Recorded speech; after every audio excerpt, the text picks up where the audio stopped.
So IGAD is taking the lead on this situation, and it is, as you've seen in our coverage throughout since this issue began, national government has spoken about it, the county governments have spoken about it, now the regional bodies, this is IGAD, have started speaking about it. Ambassador Maalim Mahboub is Executive Secretary of IGAD, and thanks for coming. And it sounds very, very drastic. It sounds much worse than we thought it was going to be.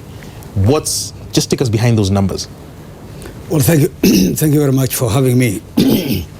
Basically, as you have already stated in your introduction, as we have already carried this in our various reports, this drought is coming at a time when the premise of which it's coming is much worse than it was in 2010, 2011, because of various factors. One, which is what you've mentioned, of the fact that in 2011 we had it came at a time when we just had a previous very successful rainfall season, and we had a harvest, a good harvest, bumper harvest in fact, and therefore the nutritional health and availability of food at the time was much better.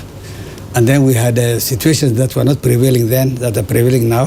One of them being the escalated peace and security issues in the region, issues of upscale migration issues, refugees issues, and generally the upscale of some of the incidences that we have seen from insurgency across the region. So peace and security is in my view and in our own assessment, as a worse time now.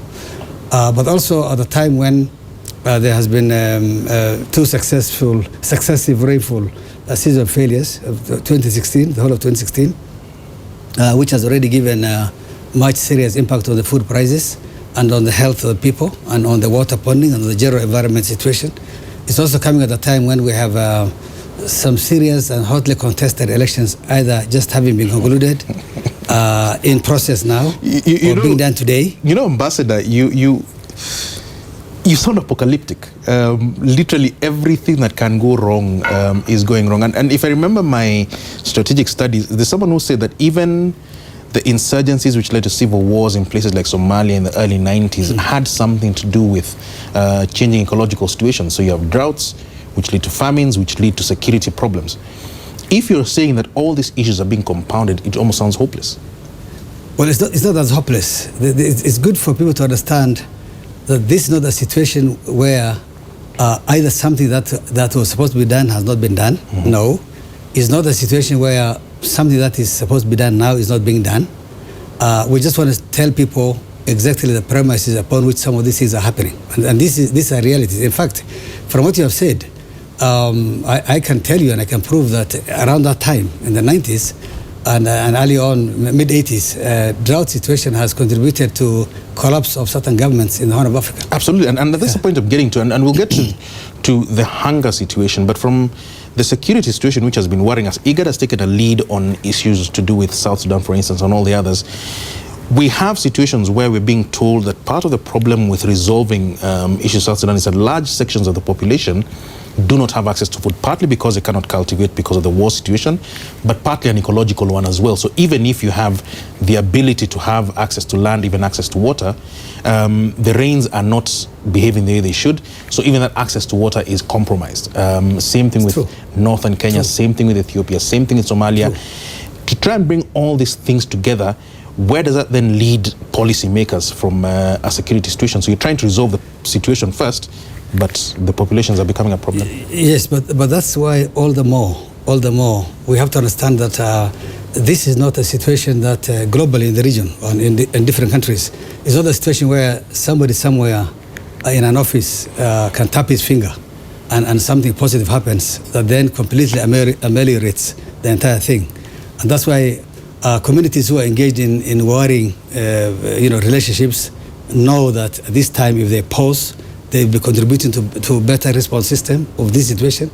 Doctors who are on strike in Kenya, if they say, look, we need to contribute at this time because drought has a lot of health issues, and they say, look, we're going to call off our strike as a contribution to drought response until the situation improves.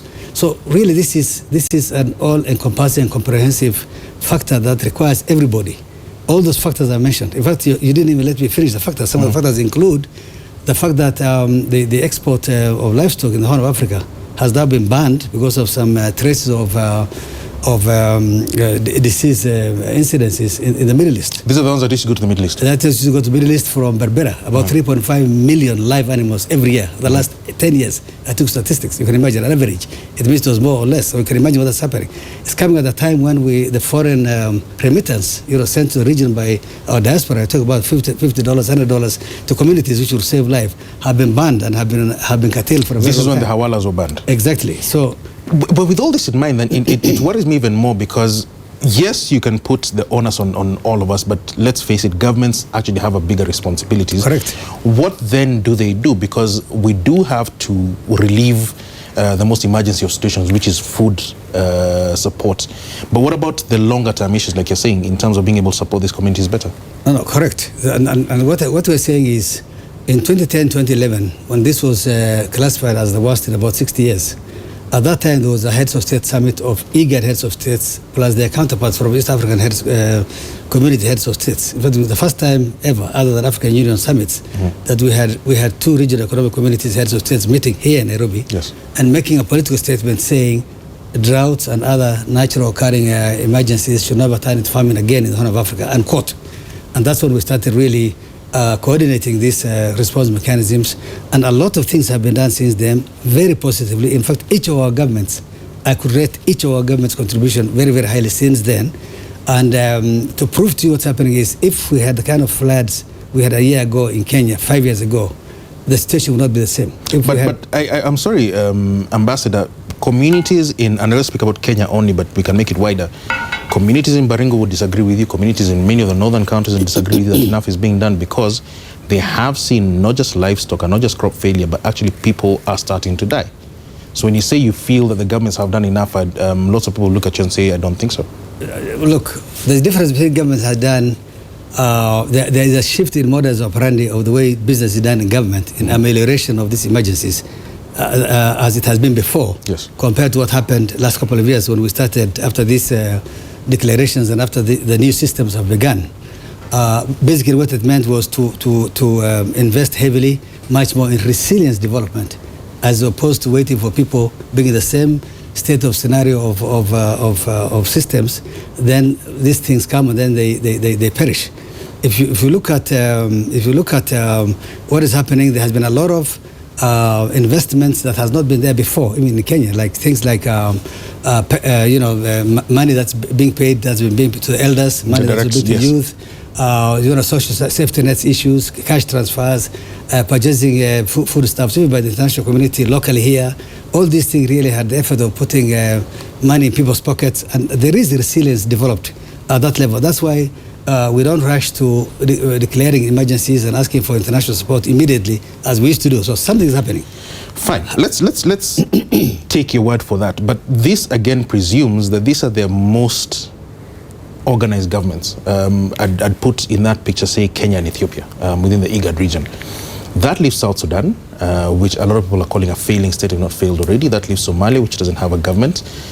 You might have all the resilience that you want within Kenya and Ethiopia, for instance, or any other country of that nature, but then if you have a massive drought situation, a famine situation in Somalia, all those people will try and migrate to this country. So your resilience starts breaking down. Correct. And that's why, again, that drought management is not a member state specific scenario. Not at all. It is a regional matter. And I can tell you, more than half of the refugees in the Dab camp right now, I can tell you, you can quote me for this, are not in there because of the breakup of Somali government. They are in there because of running away from famine situations in Somalia. But yet the Kenyan government comes and says they want to close down the Dab. Well, this is a sovereign state decision. No, I accept it. But let me tell you where I'm taking you with this thing. If this thing has to be managed from a regional perspective, because let's face it, we're not facing this drought and famine situations, or at least food stress situations, as individual countries. But then countries such as Kenya claim sovereign ability or sovereign power to make decisions about refugee camps, for instance. That complicates your issues, because if you say we're sending people back in a place where there's food stress, there's going to be a problem. You can't isolate it. And believe me, these things cannot be done at the top of the finger in a day. Upon realization of exactly what you are saying, the fact that the refugee issue is not a Kenyan issue only, it's a regional issue, and therefore we decided we're going to regionalize it. And as I talked to you, there has been 2 heads of state summit on refugees. One was in Mogadishu, in fact, and the heads of states have directed that there be a regional refugee summit, and we're trying to look at that summit sometimes probably in March or so. The Kenya government have gracefully accepted to host it, for example. So you are very right. These things, as they come up on sovereign basis per state, we challenge this, we discuss. We are member state-owned organization. We prepare reports, and based on that, member states change and turn down their sovereign demands and make it regional. So that's really also being done. But the good news is, as a result of a lot of preparation that has been done before on this issue, things are really not as much as they have been as been before. A lot of resources are already available in the member state countries from either loan to them in a very soft loan or grant to them through regional windows. So resources are sitting in various countries on this. Member states have made much more sacrifice in trying to add on much more budget than they have before on this. Much more window exists for working relationships and coordination between governments and non-state governments, the UN system, the civil society. A while ago, we saw Dr. Abbas Goulet meeting private sector and government. So this is really how to manage drought and have a positive drought response initiatives by proper coordination. Is the institutional setup of the region adequate? So IGAD exists, and you've been doing quite a job, and you've shown it. The governments exist and all this. But institutionally, are we placed well enough to actually deal with the micro level and the macro level of this food stress situation? I can tell you that in the region now, institutions that are set to ameliorate this kind of emergencies exists. They're solid. Institutions exist in governments. In fact, Kenya government has one of the best set up response institutions and drought management institutions. However, institutions alone do not deliver. And what we're still trying to fine tune, which has worked relatively well, but that can improve, is specific modus operandi of financial resource movement, how fast are resources available, some of the bureaucratic red tapes that sometimes has money sitting in our treasuries and that cannot come out as quickly as is being done. Some of the resources from the international community with us meant for resilience building and development that do not have flexibility for response and issues like those. And these issues, I assure you, are things that are being discussed under these coordination mechanisms. In fact, about 2 weeks ago, we had what we call IDRISI, the IGAD Drought and Disaster Resilience and Sustainability Initiative Forum, that brought people at ministerial level, ministers in charge of resilience, plus heads of UN agencies at the regional level, plus us, and these things were being discussed. So drought response and resilience building, when we started in 2010, 2011, we said had an initial planning period of 15 years. We are now through the first 5 years. We can show there has been a lot of differences in what has been happening before. And we can now show, and we're doing a midterm review on this, and a lot of positives already come out of it, but a lot of negatives, which requires us to also improve on certain systems also there. So the message I want to pass is, look, the institutions are there, the understanding is there, the information system is there, coordination is there, information is not anymore contested. I remember when I used to be in charge of disasters in Kenya, a drought would come or some accidents would happen, and district commissioners would say, a civil society person will say 2 people died. Mm-hmm. And the same minute that in the same caption, a district commissioner will come up and say, no, it's not true. Deny. It's not true. That's not anymore, because information sharing, sensitization, coordination and collection is now the same. There's something that sort of occurs to me within the Horn of Africa, and IGAD is primarily for the Horn, which is cultural considerations. So you have a situation where the societies and communities in which the food stress occurs have issues to do with, for example, they're nomadic people, they're largely pastoralists, there's issues to do with gender relations and all that, which sometimes can exacerbate the drought. So you find, when you're trying to find the people who are food stressed, they have moved on in search of pasture, for instance. Yes. A situation where you find only women and children have been left in a village because the men have gone off to search for relief or things like that. How much do these things play into the decision making into trying to relieve the situation? Well, what we did sometime in the 90s really has really worked against us. There's a time when in the 90s when we all of a sudden there was a craze in Kenya where we started creating districts. Then we started creating divisions, yes, and then locations. And then Wananchi wanted chiefs and sub-chiefs from their own communities. I tell you that districts that in the 70s had about 3 divisions or 5 divisions, yes, and they have 21 now. I mean, literally every 1 kilometer or so, yes, there's a DO, something like that. So what that did in the pasture rangelands of Kenya particularly was that we depleted the rangeland systems. We interrupted the wet and dry season grazing regimes. We depleted the water resource systems. We opened up water sources that otherwise would be only dry season grazing times. We interfered with the normal nomenclature of people's movement. So that is something we are trying to recover from by trying to really... In this environment, is it possible? That it's been so politicized and... Well, it is possible. The link here is really the communities who are affected to understand and to refuse to listen to some of the political declarations and the politicians who talk to them, who want them settled in some place, who want to have the numbers tangible in specific place and issues like those. So, of course, we cannot redo a whole divisional headquarter that now has a body school or dispensary. Yes. However, we can have communities discuss how to acquisition resources and grazing rights from each other. And IGAD we have now created, and recently it was launched by President of Kenya and Prime Minister of Ethiopia in Moyale, what we are calling the borderland developments, where we have a whole area, several kilometers square of a border place that brings people together, that then we see it as an ecological system.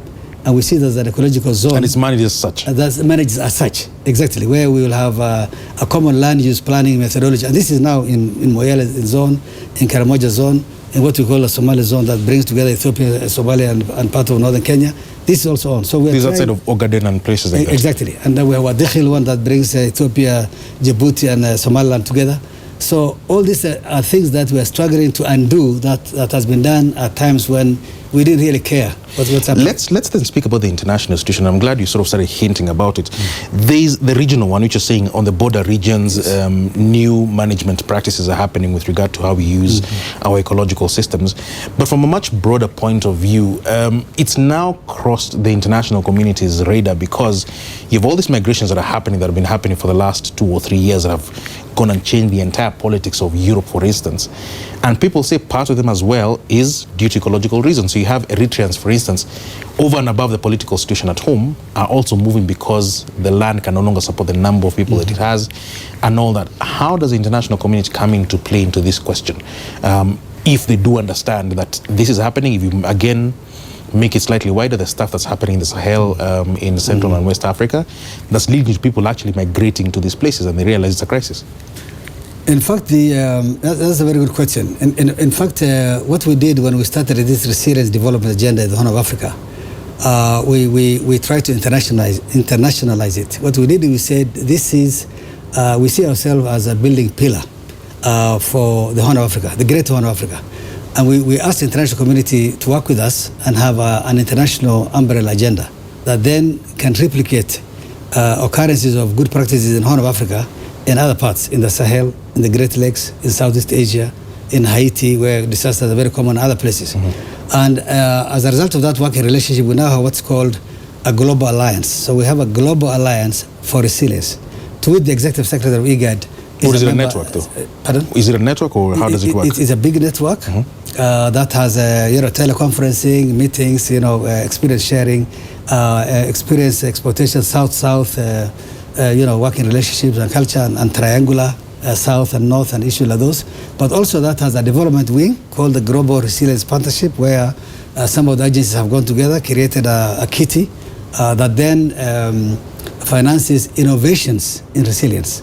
So if you had a very good innovative idea on how to develop a good resilience intervention, you can make a call for proposal, get money, do the resilience innovation, show it. And I know we're getting deep into the weeds of it, but that's the advantage of having a long period together. Does it create any obligations for especially the northern countries, and here we've got Europe, for instance, with regard to this, because what strategists are saying is that these things arise out of what's going on in this part of the world. So like we said, ecological stress, political situations and the like, but especially ecological stress. But yet they're the same countries that are coming and saying because of political situations we're cutting back on international engagement, we're cutting back on foreign aid, we're cutting back on all these things. So it becomes a vicious cycle. So countries or an entire region says our foreign aid budget is going to be cut. You don't have the capacity to be resilient in whatever regions that you are, which means more people seek to get onto boats and go to Europe. And it goes like this. So are there any obligations built into something like this to enable these countries act? Well, there are two types of obligations. One is corporate obligation. Yes. People in Europe are very generous. People in the international community are really generous people. Sometimes when they see... As individuals? As individuals, and a lot of governments through policy.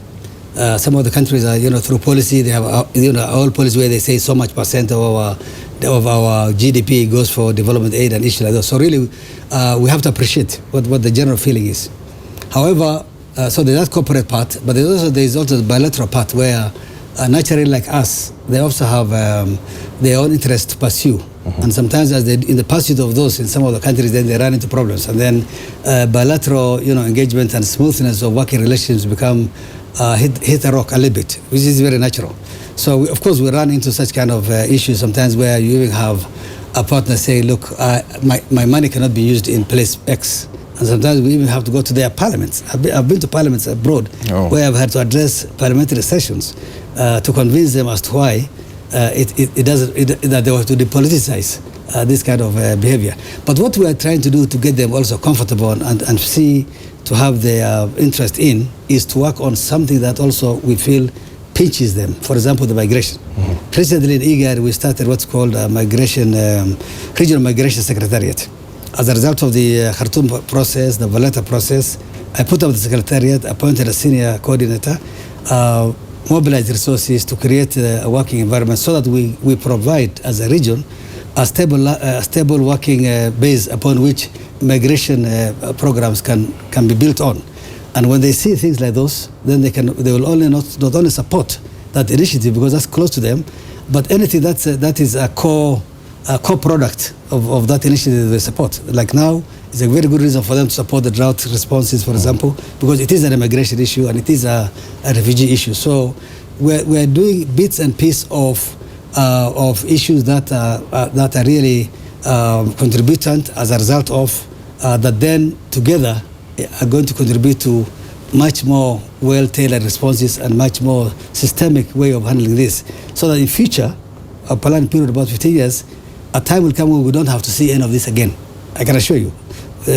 What's happening now can guarantee, if done consistently and properly and well-resourced, and the member states are supporting, by the way. But Ambassador, you say 15 years or whatever period you're giving it, things like this won't happen again. I presume that your mitigation processes have an inbuilt assumption of this happening every few years. Correct. So we used to have drought cycles every 10 years, they shrank. Correct. In this era of climate change, this could be happening literally every year. And that's not going to be, you're not going to be resilient in 15 years, are you? Correct.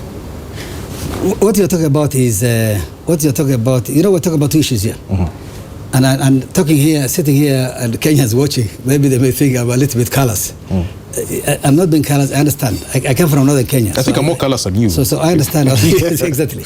But the thing here is, there's the component of drought response, because we're in a drought situation now. Yes. We are actually at an alert stage. Alert has its own definition. I'm glad you mentioned that. What are the stages? Well, the first stage... How deeply are we into? Okay, well, what we call the first stage is an alarm stage. Yes.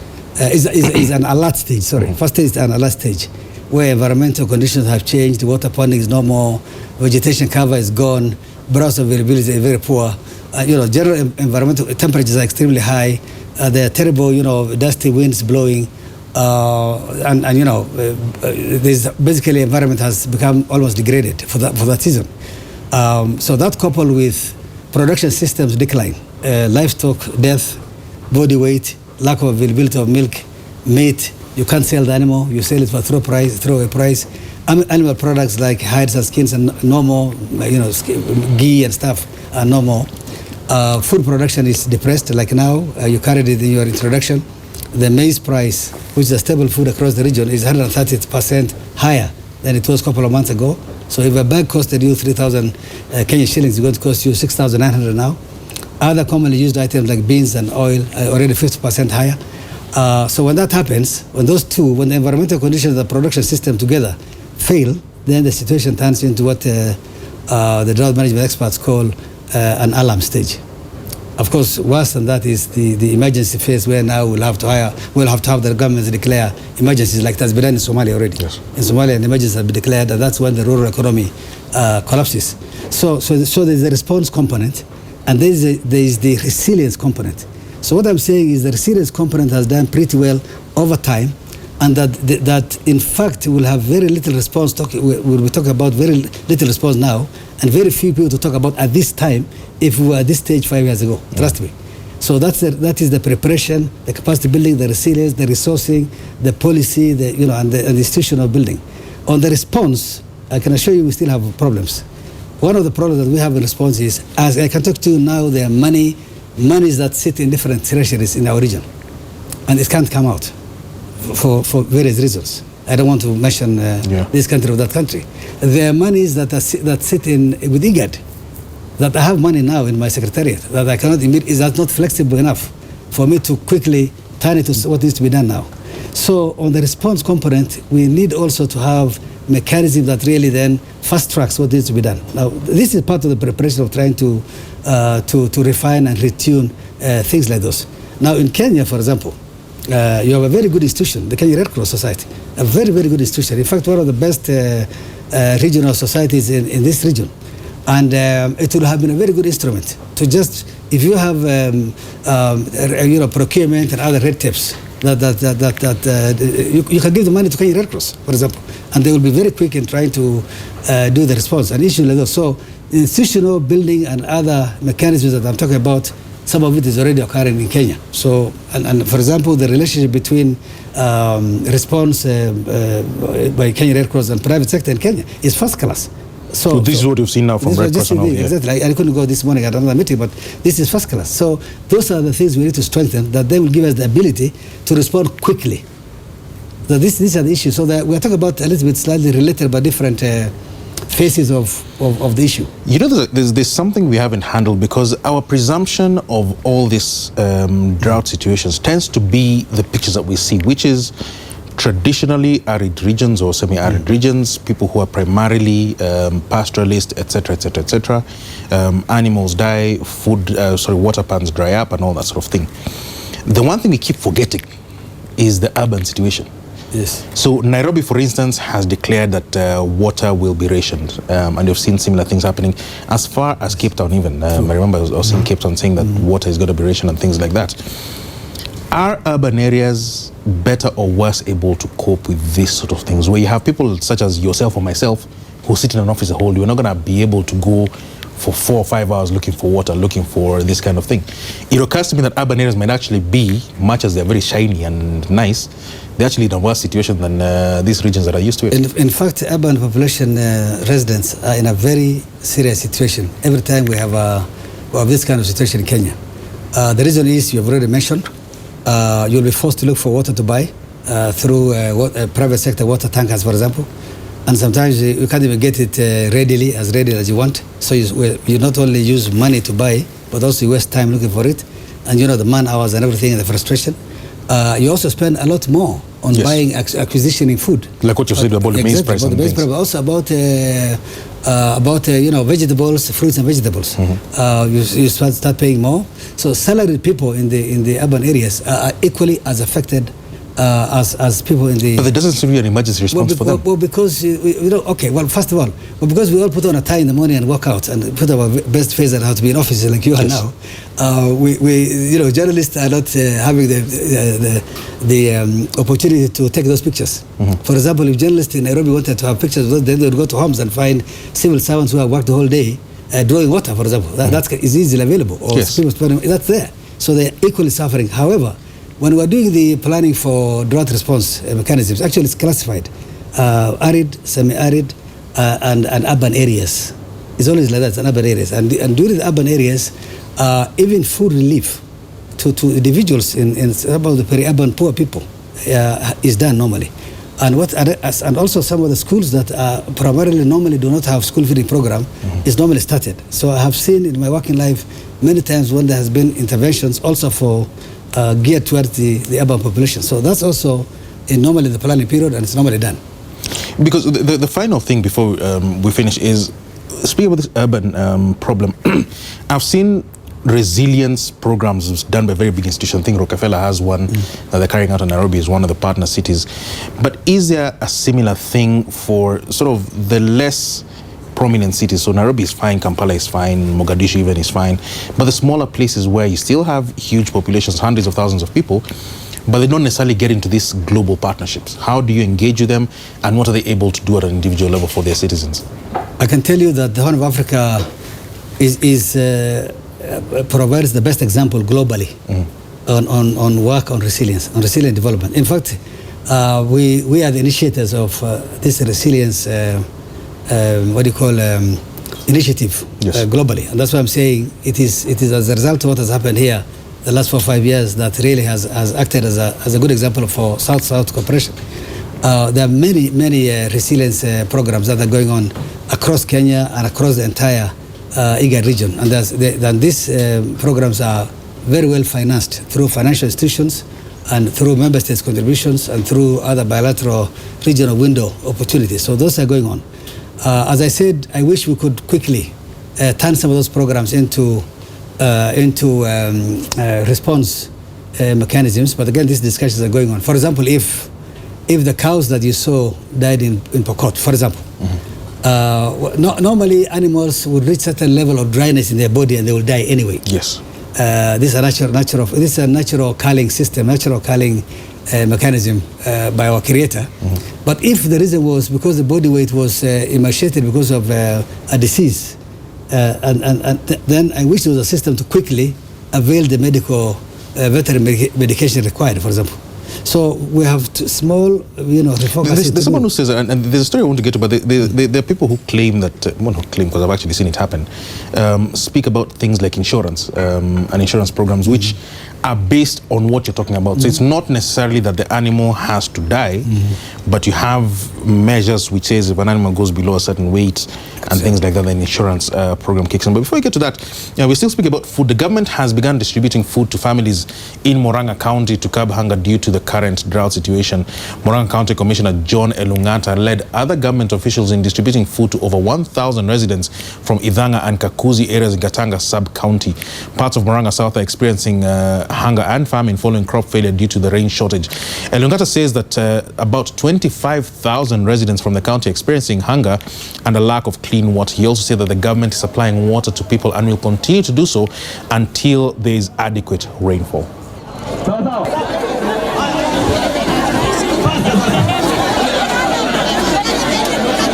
It's all in the name of support to the hungry in Murang'a. The Red Cross has given an estimate which is closer to ours, and we're saying that because crops have withered in the farms, this is a very good gesture from the government. Our long-term solution is to make sure that we have adequate water. It's unfortunate that water leaves Murang'a to go to Nairobi and other areas, but this January it was quite hot, and so even the upper part of Murang'a is still very dry and affected. Please note where that was, Murang'a County. People assume that this is only happening in the northern counties in the country. This is Murang'a County, which people presume, Ambassador, this is no food street is exactly what we're talking about. It's the most surprising places. Yes. But again, if I were to, on the expense of being stepping on people's toes, I think in Kenya, and having worked in this field of emergency response for a long time, I think in our situation, now speaking as a Kenyan, yes, the weakest link in this response are the counties. Because what I said about immediate intervention as a result of something that needs to be ameliorated immediately before the largest scale resilience comes in. To the institutional design that you talk about. But this is what we are saying. This is what I'm saying, my brother. When we when we made a lot of noise and we said we wanted a new constitution, and the biggest problem at that time was, and I really wanted it myself, because we were all psyched in Kenya that all the resources are being eaten in Nairobi, and we said let's have the resources there. Now we have in some of the counties, and I'm really restraining not to mention any county, where we can prove that the last 4 years we had more money in that county than we had from independence. If you take even the salary that government paid to the military and to the police, even for security, if you add all that amount of money, it is still less than what we had the last 4 years. And these are people who counties where they know drought more than anybody else. I mean, they don't have to go to school to be told about drought. They know it. They have lived through it. The drought-stricken communities. I mean, you're talking about all the arid and semi-arid districts. So, and they have the resources. So some small early intervention was really the key make or break for us to have seen these pictures. Do they have, and I keep going back, I don't know why nowadays I get so fixated on institutional setup. Are they set up to recognize it first? So you'll sit there as a county and say, we're a dry county if 1 or 2 people are distressed to Mezoea. How are they set up to actually recognize it to begin with, see how it develops, and then say we're intervening at this point, and then we're asking for help? Again, I really don't want to appear that I'm belittling what's going on, because that's really being callous, and Kenyans will never forgive me for that. So that's not the issue. Hold on. Some of the times we hold ourselves back, and these issues keep arising. We're not saying castigate a particular governor or a particular MC or whatever it is. But the point is, do they have the institutional capacity to do so, or is it now out of pure incompetence? They have broken the institutional capacity that existed. Some of these counties have actually taken a shocker and broken the institutional capacity that existed when government ran their programs themselves. They have created a parallel government. They have employed totally new people who have never worked for anybody, who are not experienced, and totally either kept those other government officers who know this work at the periphery, or actually got rid of them. So you're very right about the institutional capacity lacking in some of the counties. This is a fact. If I was a governor today, I would probably be able, from what I'm saying, I would probably be able to know exactly when I need to spend the money I have in my county, so that by the time other efforts, longer-term resilience building efforts, government interventions come into play, then have saved as many of these people as possible. This is the fact of the matter in Kenya. All right. But as I said, I was trying to keep my radar. You're trying to be an ambassador. You're trying to be a diplomat. Thank you so very much, Ambassador. We've been speaking to Ambassador Mahboub Maalim, who is the Executive Secretary of IGAD, that's the Intergovernmental Authority on Development, doing a lot of work with regard to what's happening right now. Food crisis is also a drought crisis that both of them are related within the Horn of Africa region.